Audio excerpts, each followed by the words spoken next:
That rainy afternoon, Daniel was driving back from work when his truck stalled on a deserted road. The sky opened up, rain pouring like it had something to prove. Daniel rested his head against the steering wheel, exhausted, frustrated, and strangely empty. He didn't even bother calling for help at first. He just sat there, letting the rain drum against the roof, wondering when life had turned into something he merely survived instead of felt. That's when he saw her. A woman in her early 30s stood on the roadside under a small umbrella, waving hesitantly. She looked out of place, like someone who hadn't planned on being there either.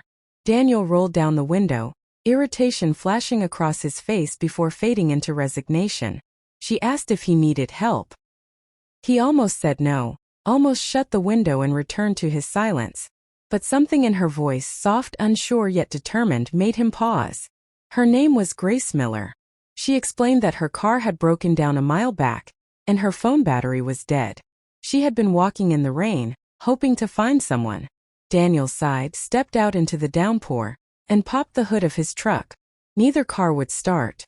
They stood there awkwardly, two strangers soaked and stuck, until Daniel offered her shelter inside his truck while they waited for roadside assistance.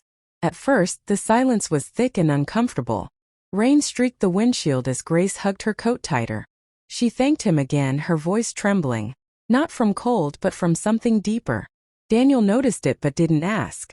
He had become an expert at avoiding other people's pain, mostly because it reminded him of his own. But time has a way of loosening guarded hearts. Grace mentioned she was new in town, having moved there after losing her younger brother to an opioid overdose. The words came out carefully, as if she'd practiced them many times. Daniel felt his chest tighten. For the first time in years, he didn't change the subject. He listened. And then, without planning to, he spoke about Emily. The words poured out like a dam breaking. He talked about the accident, the empty house, the guilt of surviving. Grace didn't interrupt. She didn't offer cliches or advice. She just listened, eyes filled with understanding, not pity. In that moment, Daniel felt something unfamiliar. A crack in the numbness. Roadside assistance arrived eventually, but neither of them was eager to leave. Before parting ways, Grace hesitated, then invited Daniel to a small community support group she attended on Thursday evenings. He almost declined. Almost. But when she smiled, gentle and hopeful, he surprised himself by saying yes. The support group met in the basement of a local church. Folding chairs, stale coffee, and stories heavy with loss filled the room. Daniel felt out of place at first, but as people spoke about grief, addiction, divorce, and regret, he realized pain didn't discriminate. Everyone there was broken in their own way, and no one was pretending otherwise. Grace became a steady presence in Daniel's life after that. They didn't rush anything. They talked, walked through parks, shared memories of people they loved and lost. Some days were easier than others. Daniel still had nights where grief ambushed him, where Emily's absence felt unbearable. Grace had days when her brother's laughter echoed too loudly in her mind. But now they didn't face those moments alone.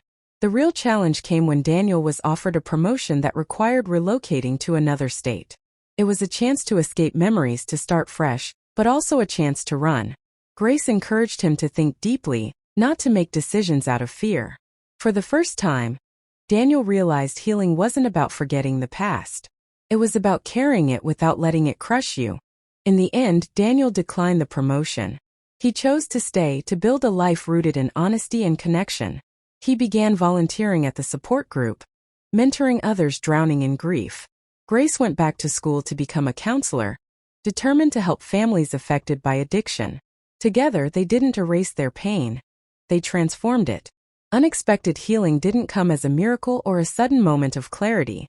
It came slowly through shared silence, honest conversations, and the courage to feel again. Daniel learned that love doesn't end when someone leaves this world.